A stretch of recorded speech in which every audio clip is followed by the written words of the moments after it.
Solo el que ve los hilos puede manejarlos. El poder se ejerce de forma extraña.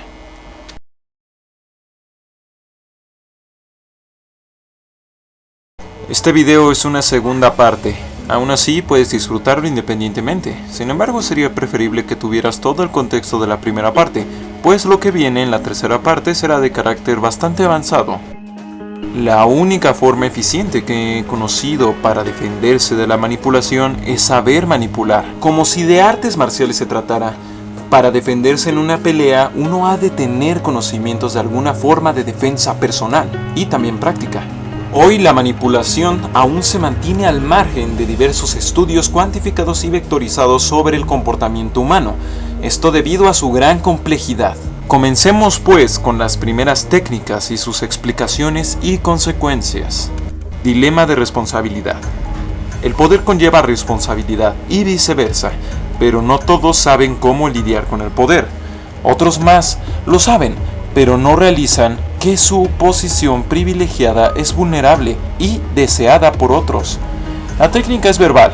Consiste en usar escenarios extremistas y exageraciones para lograr que una persona pierda o debilite su capacidad de decisión. Patria, socialismo o muerte. Esto ocurre en todas las tendencias políticas. Por ejemplo, Estados Unidos, a aquellos que no están plenamente de acuerdo con sus políticas, a veces incluso llega a llamarlos patrocinadores del terrorismo. Cuando divides toda la posibilidad de opción de una persona en solo dos opciones extremistas, lo puedes obligar a que elija la que tú deseas en caso de que la pintes a sí misma como la única plausible, la única razonable o la única positiva. O a su vez, puedes hacerlo incapaz de decidir si las dos opciones o las tres que le llegues a dar son realmente negativas en sí y bastante extremas. El manipulado puede llegar a la conclusión de que la mejor decisión es no decidir, dejarte a ti, aquel que está polemizando y haciendo todo ver de una forma tan nefasta, decidir. Esta visión se sustenta en el hecho de que en la mayoría de las veces somos criados en una visión dualista de la realidad. Ya saben, la clásica visión de Disney. Los villanos y los buenos. El villano que es muy malo y nunca tiene ni la más mínima facultad de bondad. Y el bueno que es muy bueno y no tiene ni la más mínima facultad de maldad. Normalmente alguien que no está acostumbrado a tomar decisiones, cuando se le plantean solo decisiones que aparentemente son negativas, decide pasar su poder, o mejor dicho, su responsabilidad a otro. De esta manera se va criando lentamente una tendencia a relegar el poder, o mejor dicho, la responsabilidad a otros. Esta técnica se usa bastante en jerarquías y sus variaciones pueden obligar a otros a tomar solo decisiones extremistas. Esta surge del infame documento llamado Armas Silenciosas para Guerras Tranquilas. Este documento menciona que muchas personas están dispuestas a renunciar a todo el poder posible con tal de no tener que ver nada con ninguna responsabilidad. Menciona que gran parte de nuestro sistema pseudo-democrático funciona porque nosotros preferimos mandarle la responsabilidad a un presidente, preferimos culparlo de todo antes que considerar nuestra propia responsabilidad. Y es que la dualidad extremista se expresa aquí. Muchas personas consideran que la culpa es del presidente o la culpa es de ellos, no hay de otra. Lo cierto es que el temor o la sensación de innecesariedad con respecto a diversas responsabilidades nos comprometen a un estado de sumisión en pos del ocio. Efecto espejo y espejo ideal. Esta técnica es más de acercamiento y permite construir una confianza artificial. Es usada tanto por políticos como por vendedores. Es muy sencilla, consiste en mimetizarse o copiar los movimientos, posturas e imagen del objetivo. Esto genera en sí una mayor apertura y confianza en el individuo. Esto por una sensación de familiaridad. Esta es la técnica básica y a veces la usamos sin darnos cuenta, pero el nivel avanzado y claro, más intenso es mimetizar o reflejar los ideales o aspiraciones del objetivo. Para esto el manipulador debe de ser capaz de leer a otras personas con gran velocidad e intuición, o siquiera de investigarles con profundidad.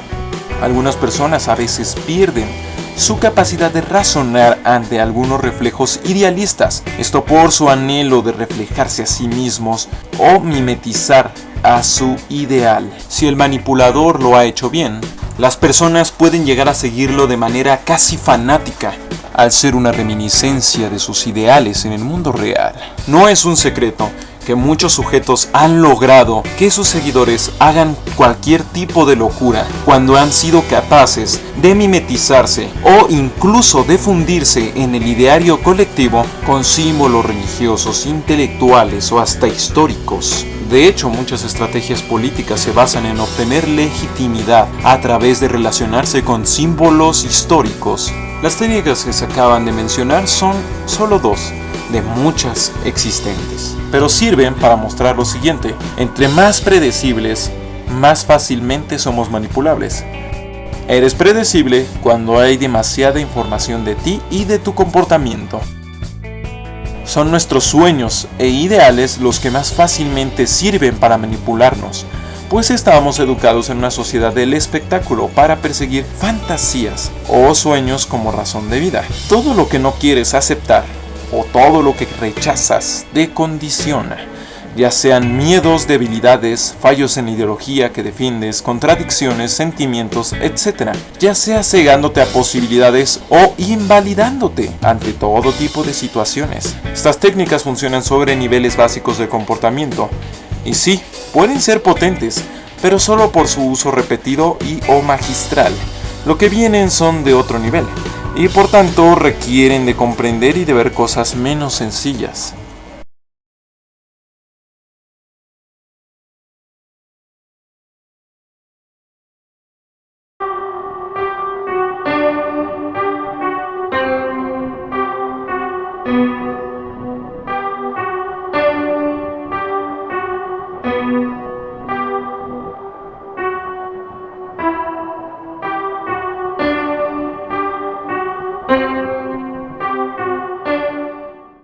Las ideologías se vuelven un nexo con la realidad. Muchas han diluido en nuestro mundo y siguen vigentes a pesar de que sus presuntos creadores hayan sido vencidos. Pongamos de ejemplo a todo lo que se ha dicho que ocurrió en Alemania en el siglo pasado: campos de concentración, experimentos en humanos, propaganda, falsa bandera.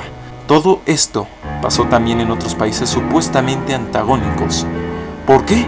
Porque la ideología pretérita de estas porciones conllevaba el uso de todo recurso para mantener el poder y la hegemonía. Y aún más antiguo, era la creación de un enemigo cruel y despiadado para excusar casi cualquier acto en nombre de la libertad o de la dignidad de un pueblo. Decía Václav Havel que la ideología nos ayuda a poder obrar mal y creer aún así que hemos actuado bien. Y no solo eso, aún no siendo parte de una ideología, cuando ésta se ha vuelto masiva, uno debe de acatar sus mentiras para no ser excluido o hasta asesinado dependiendo del caso. Volviendo a citar a Havel, el individuo no está obligado a creer todas las mentiras, pero ha de comportarse como si las creyese, o por lo menos tiene que soportarlas en silencio o comportarse bien con los que se basan en ellas. Por lo tanto, está obligado a vivir en la mentira. Y es aquí donde vemos los hilos. No hay necesidad de comandar a otros, ni de manipularlos directamente. Si eres capaz de alterar las bases de su pensamiento, o mejor, de tomar sus ideologías y aprovecharse de sus principios, puedes ejercer un control más allá del que ellos sean capaces de detectar. Lo mismo sobre ti puede llegar a ocurrir. Defenderse de este tipo de manipulación va más allá de sospechar sobre lo que es muy perfecto o sobre lo que parece descontrolar nuestro nivel anímico. Bien, empecemos con las técnicas. Contradisposición.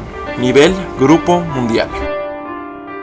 Toda sociedad tiene normas que funcionan porque, aunque no estén prácticamente escritas, son reproducidas de un grupo de personas a otro grupo de personas. Tales cosas como hacer fila, esquivarse en la calle, mantener cierto tono de voz y hasta mantener distancia unos de otros son parte de nuestras disposiciones, mismas que el individuo normalmente espera que siempre se cumplan, porque él las cumple. Ocurre que somos bastante adaptativos. sobre todo a la hora de mantener nuestro confort o de mantenernos absortos de responsabilidad. El miedo y la incomodidad son sensaciones que por separado inhiben de varias formas la capacidad de raciocinio. Sin embargo, a veces solo es necesario no encender estas emociones para que una persona no levante barreras críticas. El punto radica en que la disposición conlleva una condición siempre presente que se puede usar como una vulnerabilidad. Como ejemplos, estamos muy dispuestos a aceptar como normales muchas cosas en tanto una autoridad nos las autentifique. Todo mientras no exista un indicio de que estamos haciendo algo mal. Por ejemplo, tú no tienes forma de comprobar que la Tierra gira alrededor del Sol. No normalmente. Sin embargo, lo vas a aceptar hasta cierto punto cuando seas un niño pequeño. Ya hasta que seas lo suficientemente grande para comprender las razones teóricas del asunto. Y es que así como esperamos que actúen de acuerdo a ciertas normas, nosotros nos disponemos a acatar normas o a rechazarlas casi incondicionalmente en una dualidad que no admite gran participación de la razón. Esto porque este disposicionalismo que tenemos está arraigado en nosotros desde nuestra niñez. ¿Alguna vez alguien que admiras mucho ha dicho algo tan tonto que condenarías radicalmente en cualquier otro, pero en esta persona lo pasas por alto indulgentemente? Este mecanismo, cuando no levanta ninguna sensación negativa importante, sirve para imponer de forma lenta y gradual todo tipo de ideas. Y si se cambian ciertas ideas, cualquier ideología, por ende grupo, pueden ser manipulados a niveles extremadamente sutiles y efectivos. Lo mismo pasa cuando alguien o algo que odiamos expone un punto que consideramos positivo. No podemos evitar o mejorar la imagen del sujeto que odiamos o demeritar nuestra idea.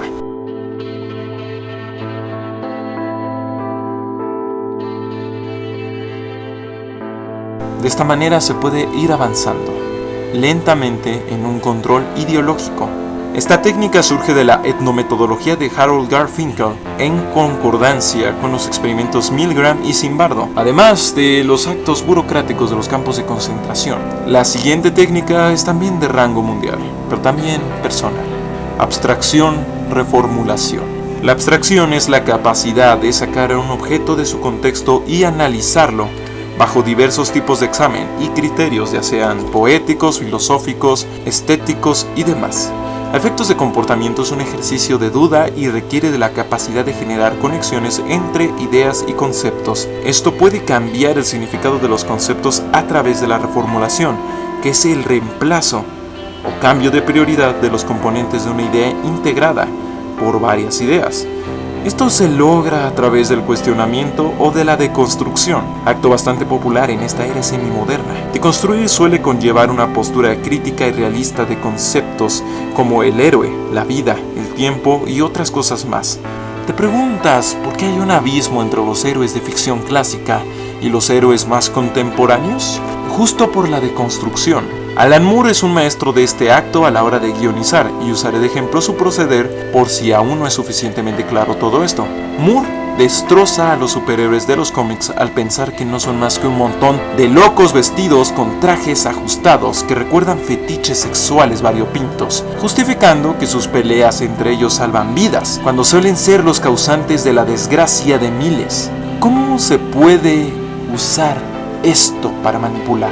Bueno, si te has preguntado esto, quizás soy basura explicando, o quizás no me has entendido en lo mínimo. La deconstrucción es un importante método de análisis, sí, pero también es un proceso cuya complejidad puede superar tanto al deconstructor como al espectador, ya sea por razones emocionales como por racionales. El proceso de reinterpretación de la realidad puede terminar en cualquier lugar, porque este se puede amañar. Por ejemplo, yo digo, las naciones no existen, todos somos ciudadanos del mundo. Suena muy bonito, sin duda, no lo negaré. Aquí deconstruyo la idea de la nación, pero ni siquiera toco la idea del mundo, y a su vez la reformulación está amañada. Si invisibilizo la idea de nación, también demerito las culturas nacionales, que al final son determinantes a la hora de la creación de la idea del ciudadano, del mundo, pues cada cultura tiene una idea sobre lo que es una ciudad, un ciudadano, y a su vez de lo que es el mundo. Puede parecer inofensivo, pero puede terminar en una ideología que llame a olvidar las fronteras de golpe, sin tomar en cuenta la hostilidad entre algunas naciones y el ferviente nacionalismo de otras, además de las distintas finalidades que tienen las las sociedades técnicas como Japón, las semicatólicas como México o las protestantes como Estados Unidos. Cada una posee sus ideas sobre el progreso, la igualdad y el poder. Netamente, defender una ideología así o un postulado así solo porque ha sonado bastante bonito, y sí, porque nuevamente adquiere una dimensión de deconstrucción que suena bastante lógica, incluso transgresora, por decir, bueno, al final de cuentas, las fronteras no son más que un montón de líneas imaginarias escritas en el mundo. Claro, esa es una deconstrucción bastante bonita y parece real, pero es un reduccionismo falso. Las fronteras no se han creado solo porque sí, porque alguien las puso ahí y dijo, oh, yo quiero tanto terreno para mí, o vaya, no me caen muy bien esos sujetos de allá, separémonos. No, es toda una construcción histórica. Este fue un ejemplo en extremo sencillo, pero muestra que cada que una idea se reformula, también se reformulan otras que no parecen directamente relacionadas. En otras palabras, la realidad entera cambia. Al ser algo tan complejo, es un proceso casi invisible, incluso para quienes pueden defenderse de las primeras técnicas expuestas. La defensa que hay para este proceso es clara: pensar en las implicaciones de cada postulado y contar con información sobre lo mismo. Pero el problema es que esta técnica se puede combinar con una diversidad de las mismas. Ahora, el otro problema es que también se puede utilizar esta técnica para frenar a las personas. Si una persona está demasiado absorta pensando sobre sí misma y sobre las posibles implicaciones de lo que está pensando y de lo que está aceptando, se queda inactiva. La duda casi siempre conlleva inactividad. En otras palabras, cuando tú haces que un sujeto deconstruya demasiado su realidad, a veces lo sumerges en un nihilismo o en una pérdida de total identidad. Sirve como un arma destructiva, sirve como un arma constructiva incluso, y a veces solo sirve para convertir todo tipo de ideologías positivas y o negativas en cualquier cosa, menos en lo que parecían ser al principio. Después de todo, ¿qué fue lo que hizo Marx, Nietzsche, Hitler o hasta el discurso científico sino reformular la propia noción de la realidad de cada ser humano? Después de esto, el mundo no se puede ver de la misma manera. No debería.